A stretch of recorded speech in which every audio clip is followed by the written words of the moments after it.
Hello, everyone. Today we're talking to Dr. Daniel Schacter, a Harvard University professor in psychology who's done some amazing research on memory and what it's for. Welcome, Daniel. Happy to be here. Thanks. So let's start off with how you got into this. How did you get started getting interested in memory and making it one of your research goals? That's an interesting question. I was a psychology major at University of North Carolina, Chapel Hill, focusing initially mainly on clinical psychology, but as I neared the end of my undergraduate years, I became more interested in experimental psychology, partly through some research I was involved with as an assistant with some folks over at Duke University who were working on more cognitive and neuroscience type topics. And through them, I became aware of an opening as a research assistant in the lab of a psychologist, cognitive psychologist by the name of Herbert Krovitz. This was as I was nearing the end of my undergraduate years, and it seemed like a possibly good fit for me. So I was interviewed by Krovitz. We kind of hit it off, and he hired me as his research assistant.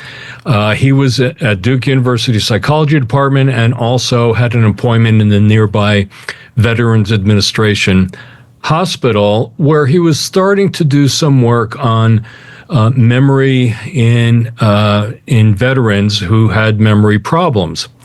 And so as his assistant, I was the person who did the initial testing of these individuals.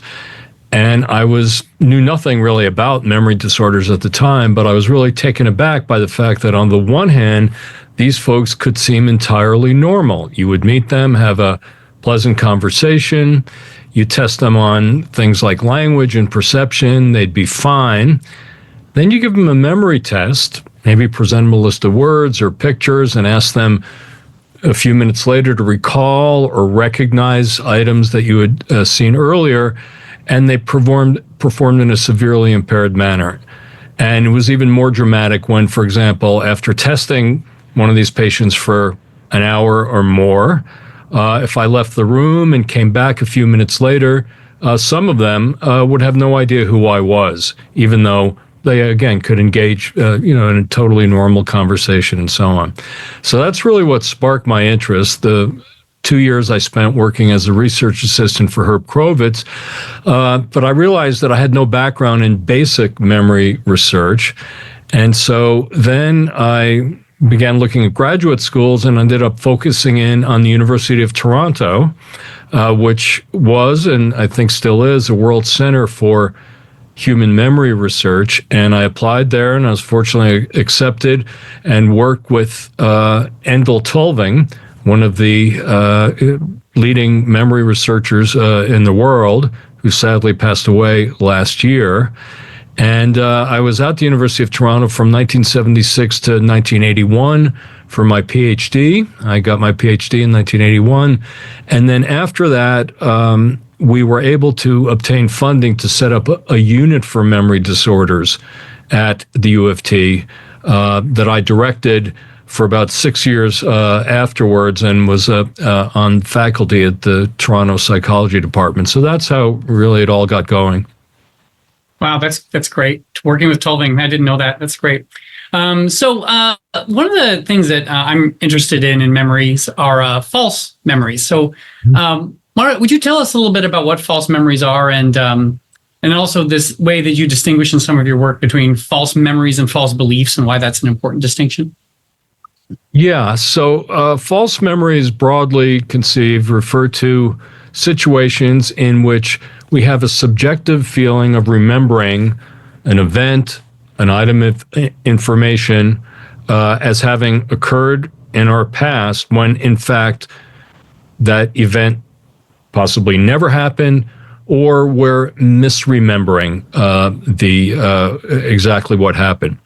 So in my writings about memory errors, something I've really focused on the last 25 years or so, I've written about what I call the 7 sins of memory, 7 different ways in which memory can go wrong through forgetting, distortion. And 3 of those sins have to do with different kinds of false memories. So there's not just one kind. So I talk about misattribution.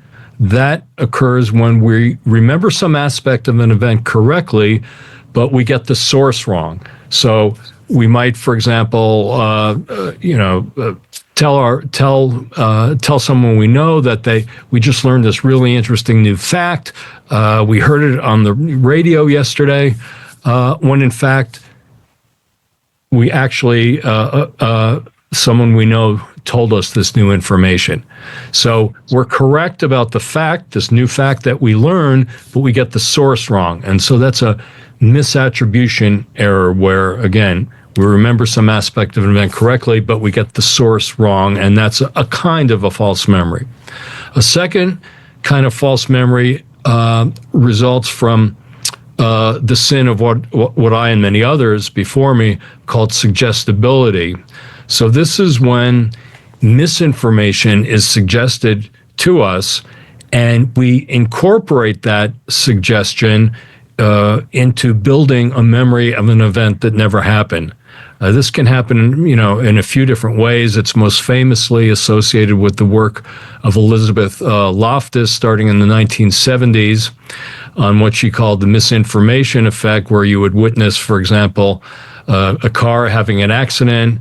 Later on, you would be given a misleading suggestion about what happened in the event that you witnessed. And in some cases, people later on would remember the original event, incorporating the misinformation into their memory. So that's a kind of suggestion-induced false memory. And an even more extreme form of that, if you will, is when suggestions are given to people about events from their past that never happened, but the individual builds an actual full-blown memory of an event in their past that never happened. And I'll come back to this in a second when I talk about the distinction between false memories and false beliefs. And then finally, in the 7 sins framework, so we've got misattribution, we've got suggestibility. A third kind of memory sin that I talk about as being involved in creating false memories is what I call bias or retrospective bias.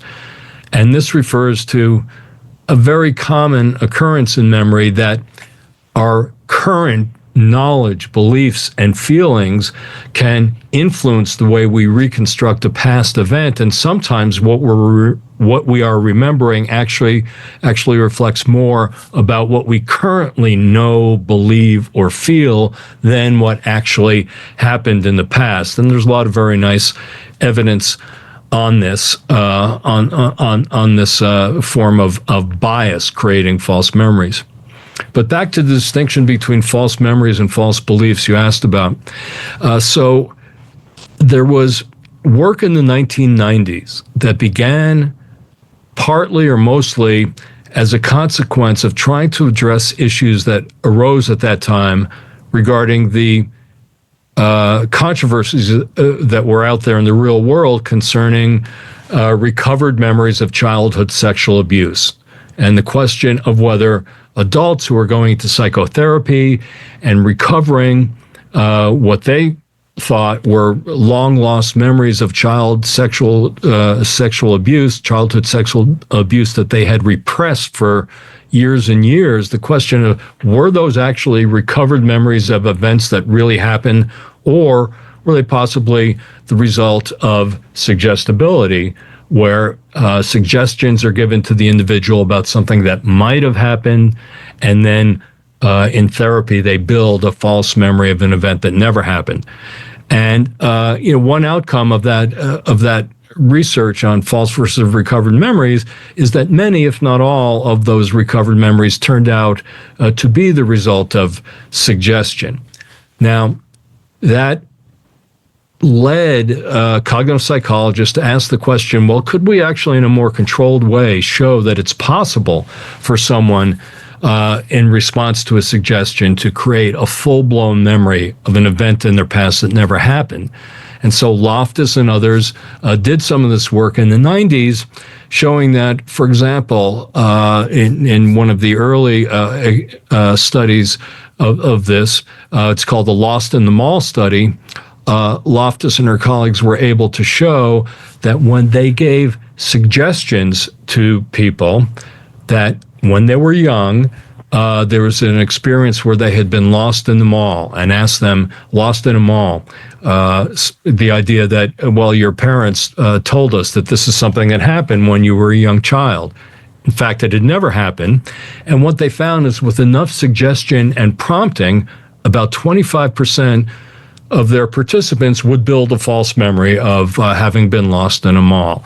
And that set off a bunch of other subsequent studies on these kinds of false memories where suggestions would be given. And the general finding was that somewhere 25-30% of any sample of young adults would come up with false memories of events, typically that occurred when they were young children. Like, do you remember the time when you spilled punch at a wedding when you were 5 years old?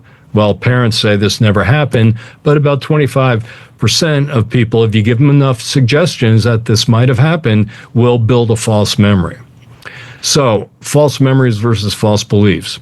In 2015, a couple of researchers, Shaw and Porter, published a study using this basic approach of giving people suggestions of events that might have happened, but combined it with more social pressure and social coercion than had been used in previous studies.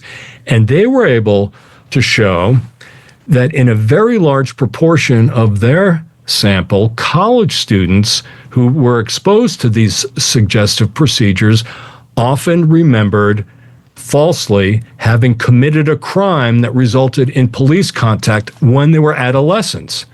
That you might think it would be much harder to create a false memory in a college student of something that actually never happened when they're in high school, but having them imagine the events, telling them that, hey, your parents said this absolutely happened. Eventually, 75% of their sample came up with what appeared to be a full-blown false memory. Well, later researchers questioned whether all of these recollections that people were providing were actually memories in the sense of having the qualities of recollective experience that we would attribute to an actual memory of a real event. And they rescored the data and from this Shaw and Porter study and made the argument that that the criteria for scoring these memories was a little bit different from what had been used in earlier studies, and that when you use the criteria from earlier studies, only about 25% of the folks were actually coming up with false memories in the sense of having a recollective experience, and the others were what the critics called false beliefs, where people are saying, yeah, I believe this could have happened to me, and then speculating about details of the event.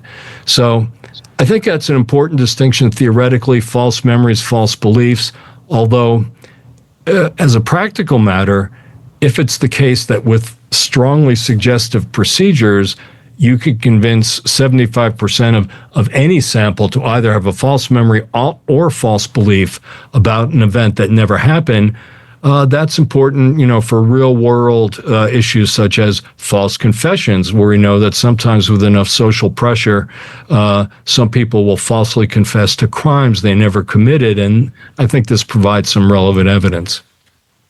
Yeah. So just to be clear about this, so I have a false memory of riding my tricycle down the stairs, and it's false because it's in the wrong house. I remembered being in a later house that I lived in after I was 5, but it feels like an episodic memory.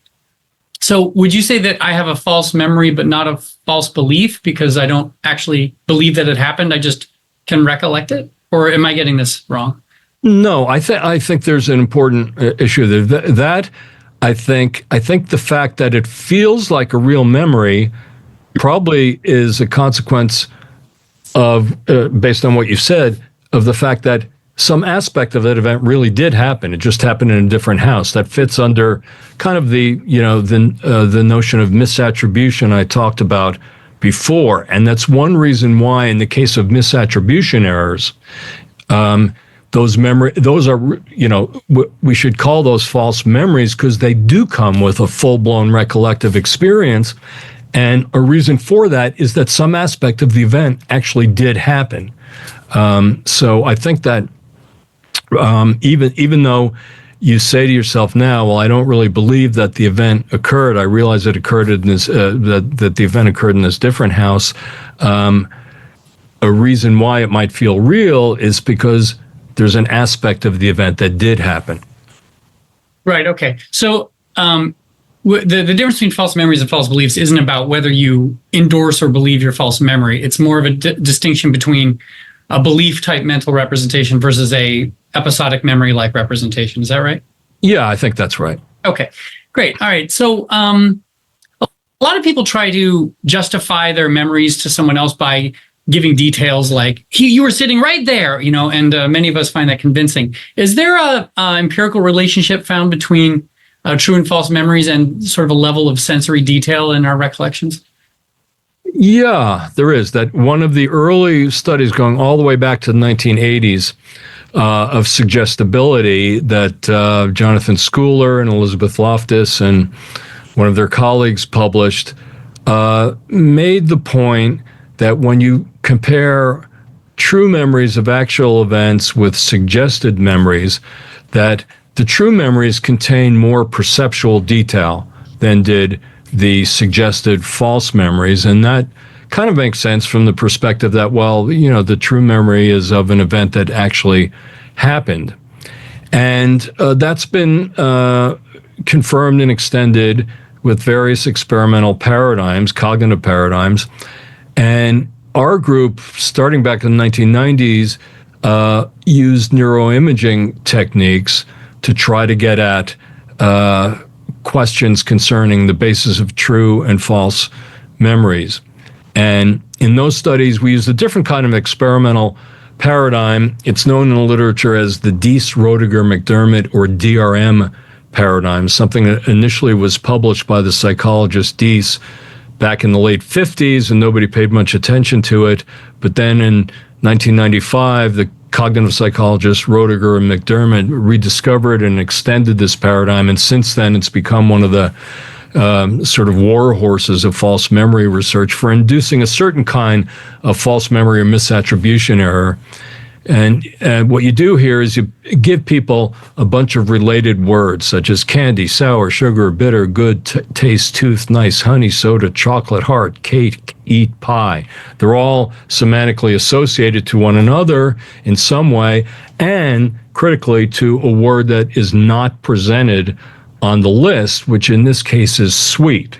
And so if you give people a recall test later on, quite often they'll recall that sweet was one of the words from that list, even though it wasn't. It's the word to which all those words that I said are associated.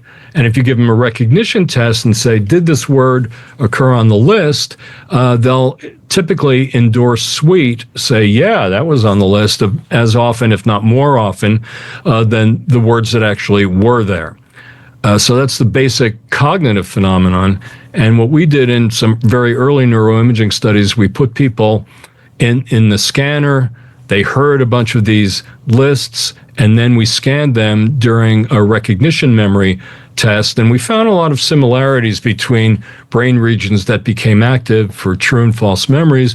One of the interesting differences that we found, and was later replicated by others, is that there was more activity in a region of the left hemisphere that has been associated with auditory or phonological processing, more activity there for the true memories than the false memories, with the idea being that for the words you actually heard, there might be some, persisting representation, auditory representation that wouldn't be there for the words that you think were there, but you never actually heard.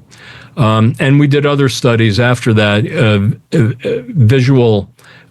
using a visual analog of the DRM, the Deese-Roediger-McDermott paradigm that I just mentioned, where show people a lot of shapes that are very similar to one another. They will frequently falsely recognize a shape that looks like the ones they saw but wasn't actually there. And what we found in a couple of studies is that there was more activity in regions of the visual cortex for the shapes you had actually seen than the ones that look like those that you had actually seen and you claim to have seen.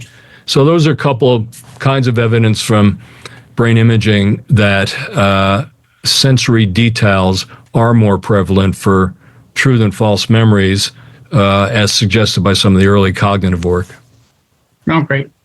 All right. So I want to ask about false memory again. So it seems to be accepted in cognitive psychology that memories cannot be repressed. And Loftus's work really, makes that point pretty hard.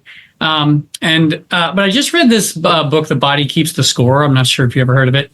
A book about trauma. Van der Kolk, very popular book, and he says that there is evidence that traumatic childhood events can be inaccessible, but that you can't induce trauma in the laboratory. And this is why the laboratory has failed to create laboratory conditions. You have to study people who have actually been traumatized.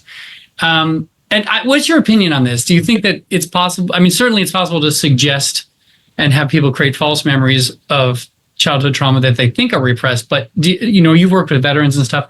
Do you think that there's evidence that trauma can be rendered inaccessible in memory? Well, I think it depends. There are a few points to make. What I don't think there's good evidence for, and this was one of the issues that was point of controversy in the 90s. What I don't think there's good evidence for is that a traumatic event can occur to a person, and shortly after that, they have no memory for that specific event, and only for that specific event. That is something I don't think that there's been ever really good evidence for. There is evidence from a lot of laboratory studies for something that is known in cognitive psychology as retrieval inhibition. And that's shown in a variety of ways, not involving trauma, to show that people actually can inhibit memories of recent experiences by engaging in various kinds of strategies. But that does not necessarily extend to trauma. So you can ask the question, is the cognitive psychology concept of retrieval inhibition, is that what is the relationship between that and the old Freudian notion of repression? Well, I think the cognitive notion of retrieval inhibition is kind of much more mundane. It reflecting processes that can occur for just ordinary events that you don't think about, maybe not traumatic events, but we know that one of the main features of memory that promotes long-term retention is retrieving information. So if you don't think about an event, it could be out of benign neglect, or it could be because you really don't want to think about it. There is evidence that event will be harder to retrieve in the future. But what's remained unclear is whether that truly applies to highly traumatic events that you're trying to remember shortly after they occur. That's where I think there's the biggest lack of evidence. Okay, so in your reading of the literature, you haven't seen convincing evidence that a childhood traumatic event can be, rendered inaccessible just in virtue of a sort of a defense mechanism.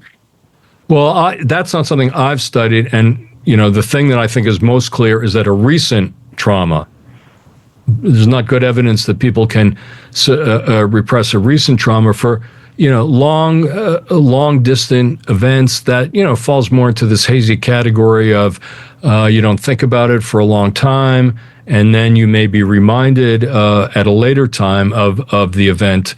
There was a study published maybe 10 or 15 years ago that's relevant to this, where they were looking at the question of recovering seemingly previously forgotten or repressed traumatic event. And the question was, could you get corroboration that this event had actually occurred.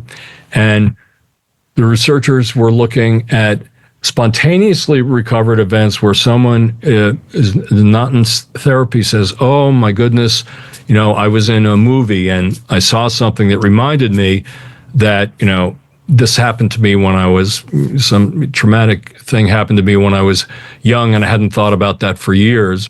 That situation versus allegedly repressed traumas that were supposedly recovered in therapy that can be suggestive. And the key finding was that there was very good evidence of corroboration for those spontaneously recovered memories. You corroborate them in some way or another where someone who was present said, oh yeah, that really did happen, or oh yeah, you told me about that years ago. Whereas for the ones that were recovered in therapy, there was pretty much zero evidence of corroboration. So I think, again, you have to look more carefully at details of the situation and try to avoid making very general pronouncements. Yeah, yes, that's great. Nuanced response. I love it.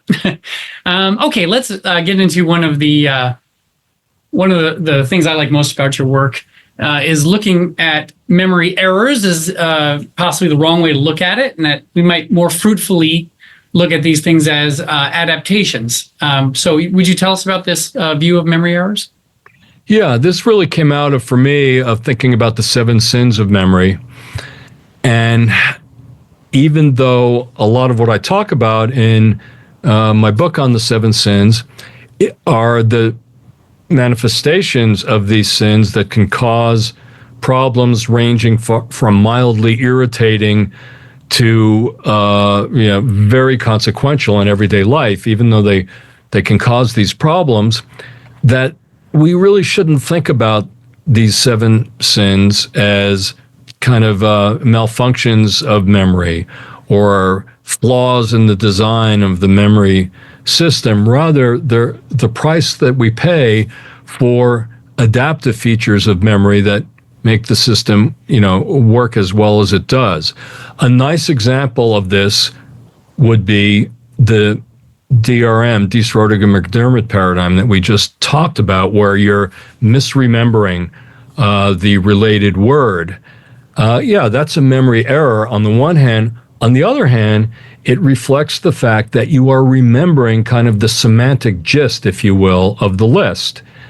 Everything I said in that list had to do with the word sweet, and you are remembering accurately, in some sense, that all those words had to do with sweet. The only problem was that sweet itself did not appear on the list, so that's why we call it false recognition or false memory. Yet that's a good feature of memory that has been emphasized by many researchers, that it often preserves the meaning of experience even if you lose some of the details.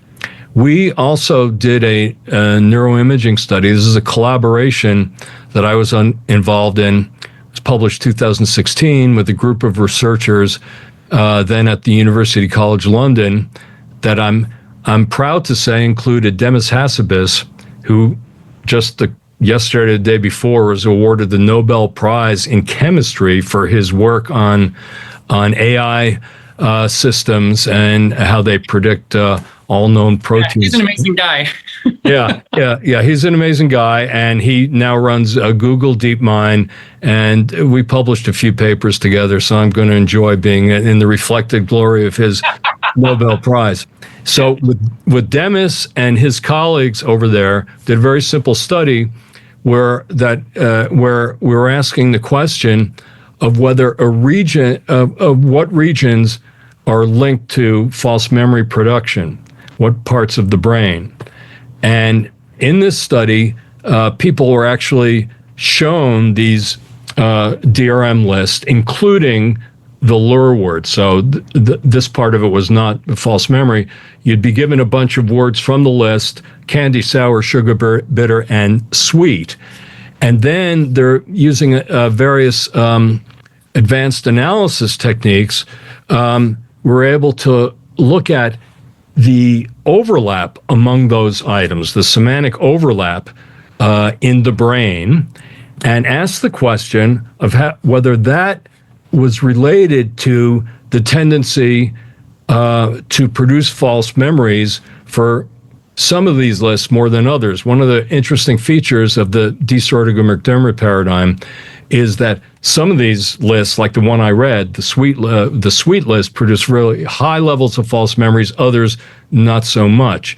In any case, the key finding here was that the extent of semantic overlap in one region of the brain, the left anterior temporal lobe, that is known as a semantic hub of the brain, was related, highly correlated with false memory rates that are produced by different people. So the more semantic overlap there was between the lure word sweet, for example, and the words that were presented, the higher the probability was that people would make a false memory to that word. And this is the only region of the brain where that relationship was observed.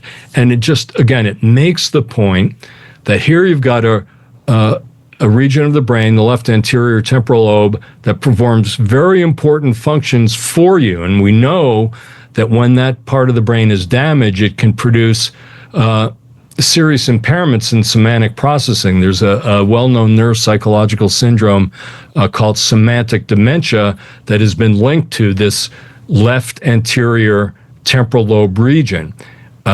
So it's a really important part of the brain, performs adaptive functions, and yet it is closely associated with a tendency to make memory errors. So I think that is one line of work that makes the point that these memory errors often or can reflect adaptive aspects of the memory system. Yes. No. Yeah. It's great. Has anyone looked at the relationship of inference and false memories? So if I tell people I go to yoga a lot, and later they say, "Oh, you like yoga," I have to say, "No, I actually don't like it. I do it because I need to. I never said that I." Are people good at remembering whether they've inferred or they heard something? Yeah, that can be a source of false memories in a variety of different ways. That was shown in early work in the 70s and 80s on schemas, that sometimes people would confuse the inference they made about an event with what actually happened, and misremember the inference as being something that actually happened. So it would be like a source misattribution error. Right? Exactly, a source misattribution.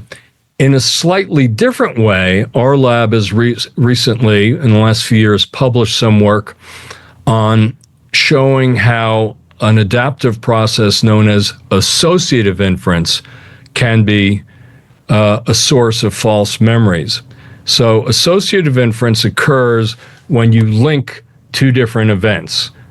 So, for example, a good everyday example of this would be, I'm walking in my neighborhood one morning and I see an elderly man walking a poodle in one particular part of my neighborhood. The next morning, I'm walking in a different part of my neighborhood and I see an elderly woman of about the same age walking that same dog.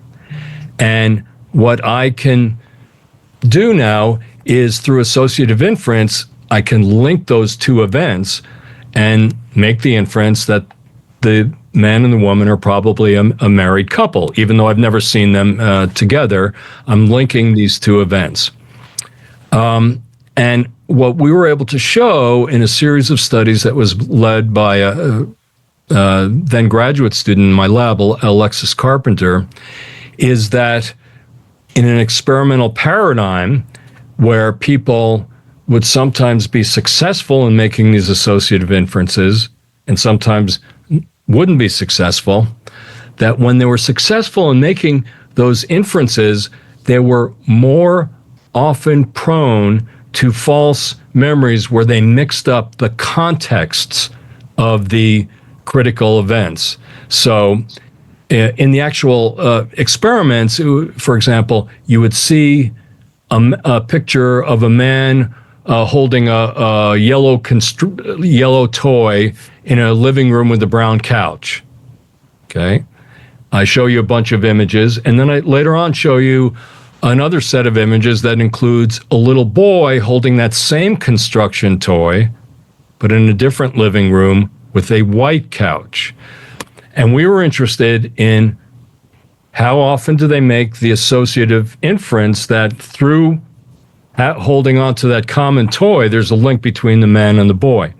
And what we found was that when they did make that inference on a later test, they were more likely to misremember the context or the source.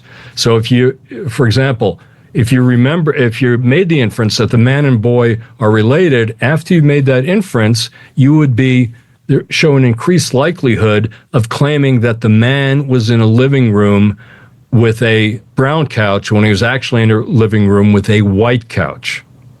So going back to my everyday example, the phenomenon would be if I'm successful in making that inference about the elderly man, elderly woman, I'm going to be more likely to confuse exactly where I saw him and claim that I saw the man in the part of my neighborhood where I actually saw the woman.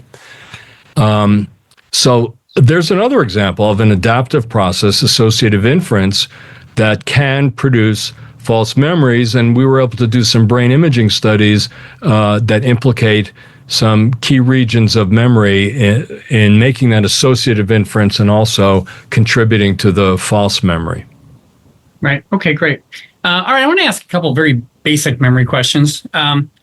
So I'm interested in the concept of a memory retrieval. The way most people think of it is like taking a book out of the library or something. So what's your opinion of retrieval, and can your mind exploit memories without retrieving, or what are the ways that the mind can use memories? Yeah, I think there are a couple of points to note on that.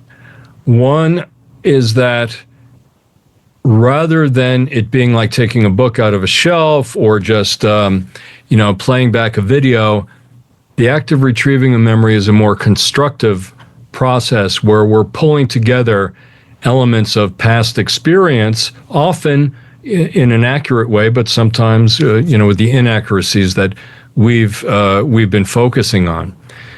That would fall under the domain of explicit memory or explicit retrieval. What we've been talking about so far, where we remember bits and pieces of the past, we pull them together in a way that accurately reflects what happens, or we've talked about different ways in which that can lead to source misattributions or outright false memories. There's also evidence, and this is something I worked on earlier in my career, of something called implicit memory, where one can show that some retrieval is going on, but it's more at a non-conscious level, where I might, clearest example of this actually comes from amnesic patients, the kind of folks who got me interested in memory in the first place back when I was working in Krovitz's lab. It's been shown over and over again that, for example, if you give a list of words to these folks and later on show them words from the list, they're going to have a very hard time distinguishing what they actually saw on the list from new words that they've never seen before and can even be a chance. Nonetheless, it's possible to show that those individuals, despite their lack of explicit memory retrieval, show implicit memory effects, something known in the cognitive psychology literature as priming. So, for example, you show them a list of words, and then later on, you give them the first three letters of the word and say, just tell me the first word that pops into your mind when you see this item. So, I could ask you to complete the word stem GAR, the first word that comes to mind. And there are a lot of possibilities. What research has shown is that if people have seen the word garden on the study list, that's going to increase the probability that they'll complete that word stem GAR with the word garden. And the interesting thing is that amnesic patients in many experiments show that boost or priming effect to the same extent as healthy individuals, even though they'll have no explicit memory of having encountered the item before. So retrieval can operate both at a conscious and a non-conscious level. So I know that you can attenuate forgetting by retrieval, right? Has anyone looked at can you attenuate forgetting with implicit retrieval? That's a good question. Will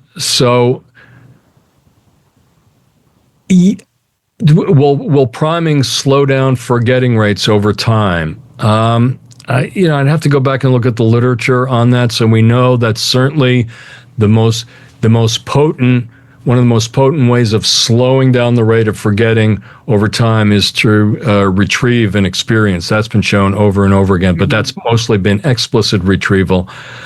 It would be interesting to set up a situation where you reliably can get somebody to do an implicit retrieval, and then you test them on their memory and see if it got a boost. That would be interesting. Yeah, I think it would, and in fact, there's probably some experimental data out there showing that it does, but that work hasn't been conducted in exactly the same way that the work on explicit retrieval practice, slowing down forgetting, has. But I think it would. I think it would work, and probably there is probably some evidence on that. Right. Okay, so you talked about explicit memory retrieval as a constructive process, and I'm aware there's lots of evidence of that. So I think that the mental model most people have of this is that you've got some intact memory in your long-term memory, and then, okay, maybe you don't pull it off the shelf like a book in the library, maybe you rewrite the book, but still, you've got a new version of that memory, maybe in working memory or what in your consciousness or whatever. And most people think of that long-term memory from which it came as relatively intact. But I've read that some people say that every time you retrieve a memory and engage in this reconstruction process, it changes the source long-term memory from which it came. How true is this? It's true to some extent. I wouldn't go, I think I wouldn't go quite as far as saying every time you retrieve a memory, it changes it. It depends exactly how you retrieve it. So if you retrieve it, for example, in a different context, or if you retrieve it retrieve it and include suggested information, that can and does change a memory. But it doesn't necessarily mean that every single time you retrieve a memory, it's changed in any substantial way. It's impacted, and I think what the evidence shows is that under certain circumstances, as we've discussed, retrieving a memory can boost that memory. Under other circumstances, where you retrieve a memory but don't think about related information, that can inhibit that related information. We discussed that earlier.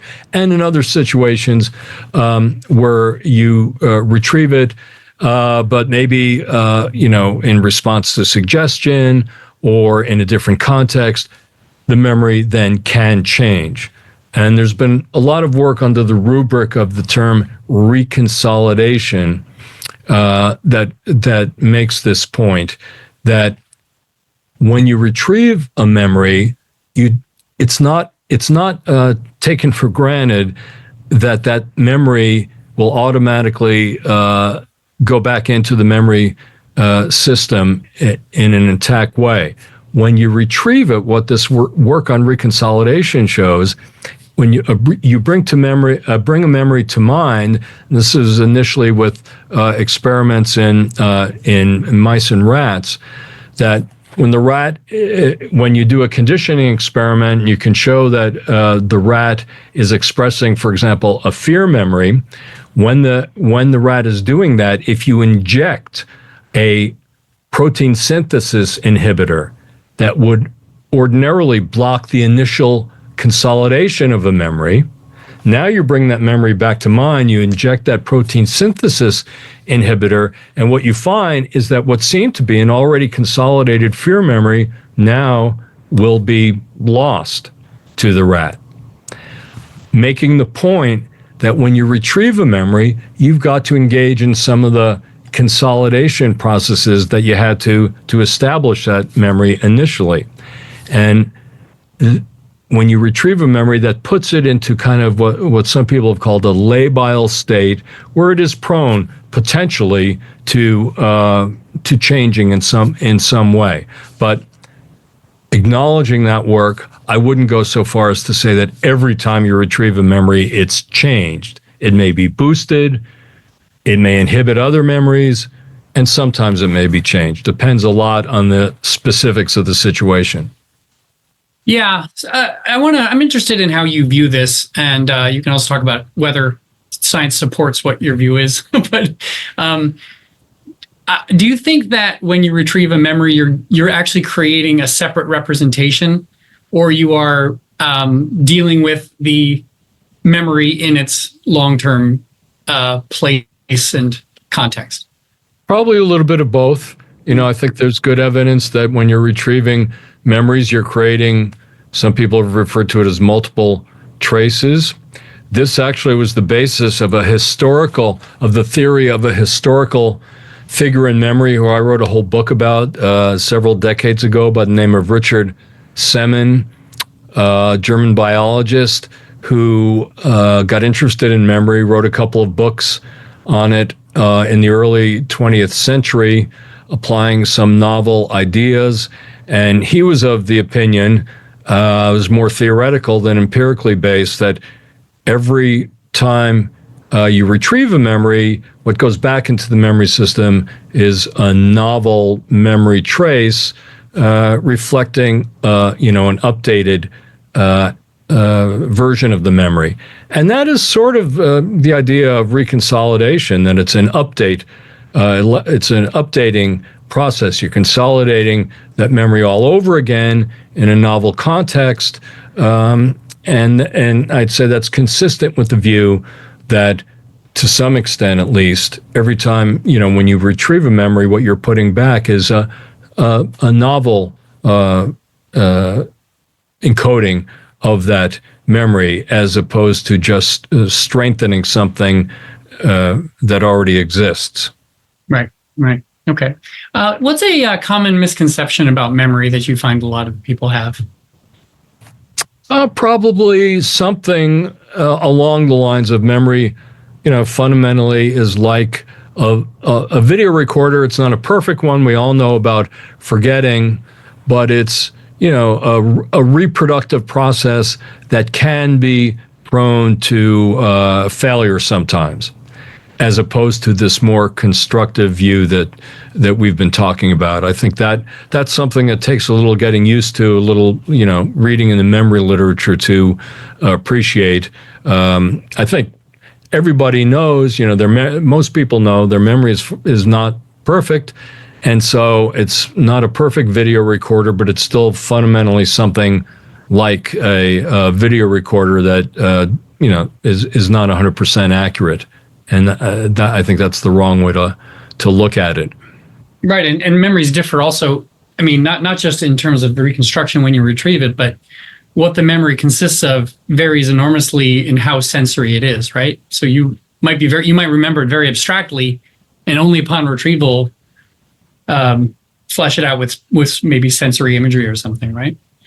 Yeah, absolutely. And again, that's going to depend very much on the process of encoding, what you focus on at the outset of an event. When an event is happening, it's not something that just goes into your brain in a passive manner. It depends what you focus on, what you pay attention to, how you link up new information with information that's already there. All those things are going to have a say in what that memory looks like when it's initially formed. Right. So you've also studied people with very, very accurate episodic memories. What can you tell us about people like that? Yeah, this is the really interesting syndrome that was only discovered just under 20 years ago. We currently refer to as highly superior autobiographical memory, or HSAM for short. And this is something that the neuroscientist Jim McGaugh at University of California, Irvine, and his colleagues first noticed when an individual approached them about her extraordinary memory, where it seemed like she could remember pretty much any personal event that had ever happened to her. And, you could ask her, what were you doing on July 23rd, 1997? This is 10 years later. And she would give you a rendition of what had happened. And she was an individual who kept a diary, so you could check it against the diary. And, she was right almost all the time.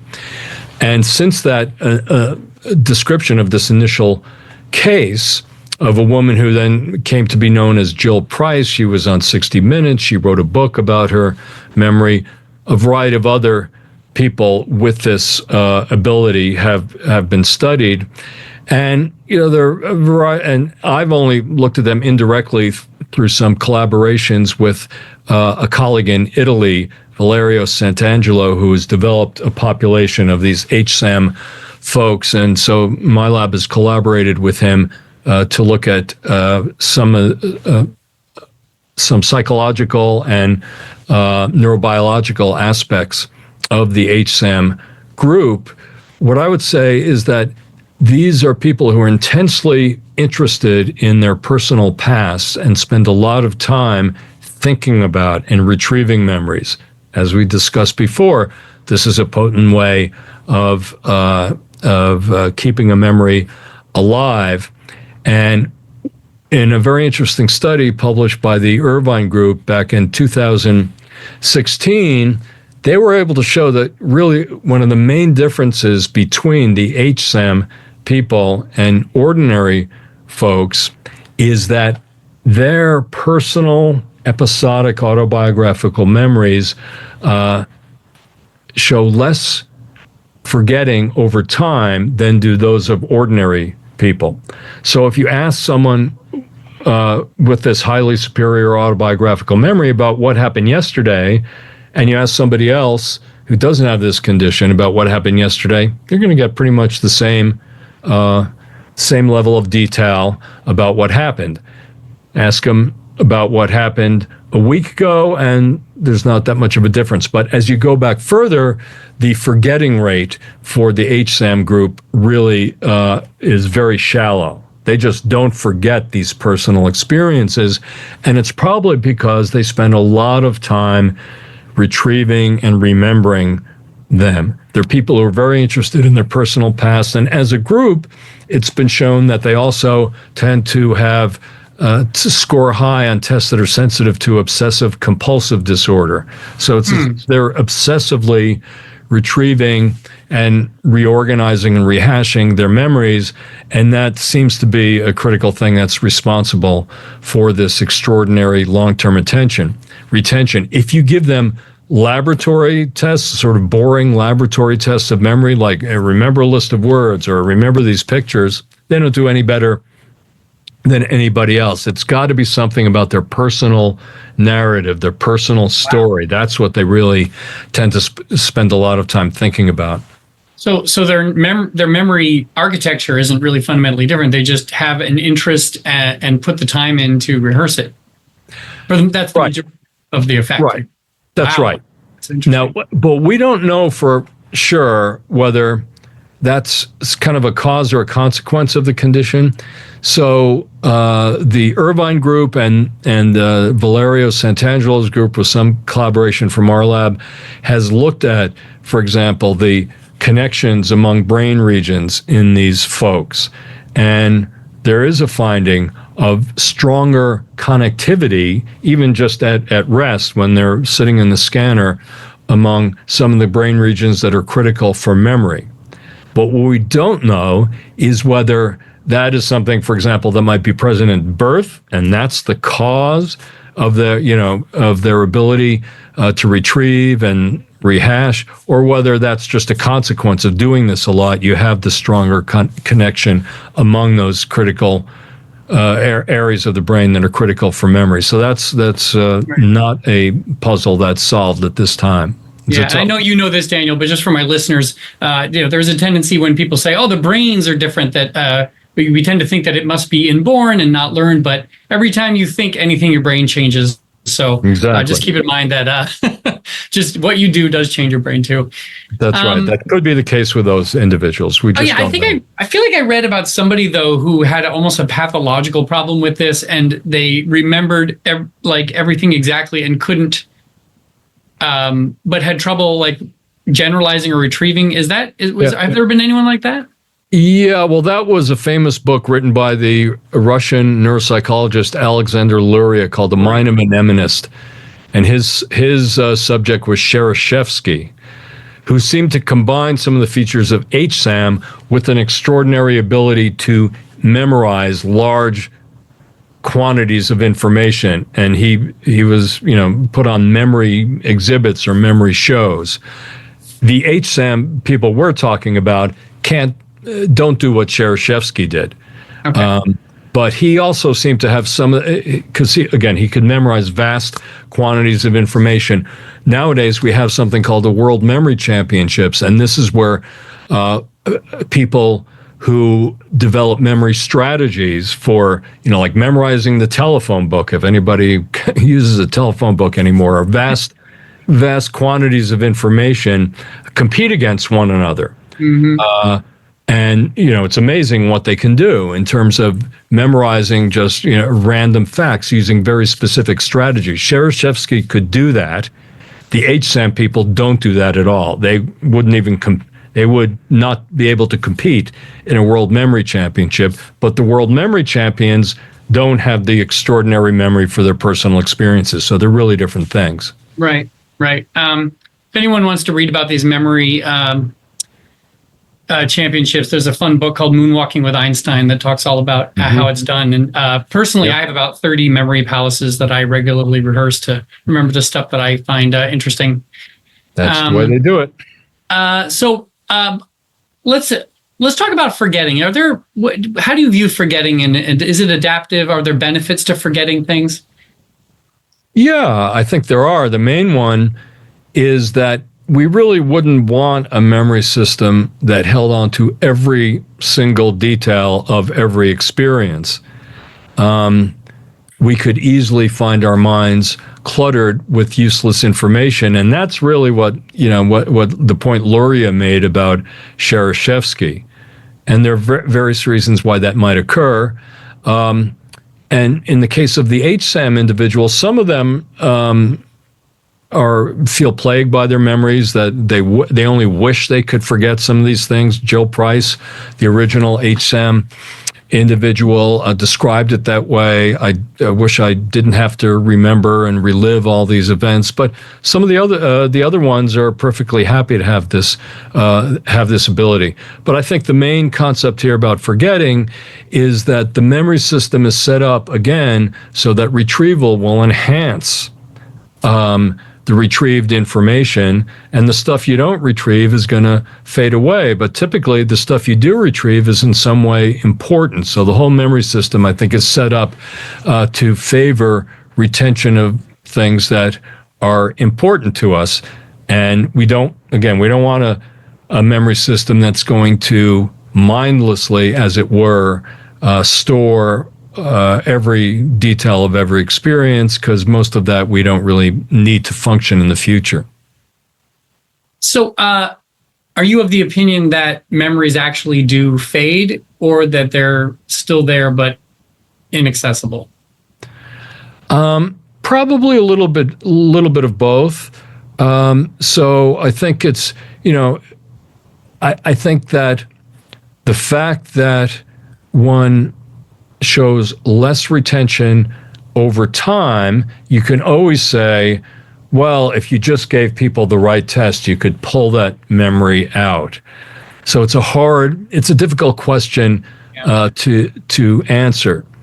But I think that it's clear that certainly people retrieve less information, even when they, can retrieve information about an experience, all other things being equal, as time goes on. So I think we are losing some information, and I don't think there's really good evidence for restoring every detail of an experience that you may have lost over time.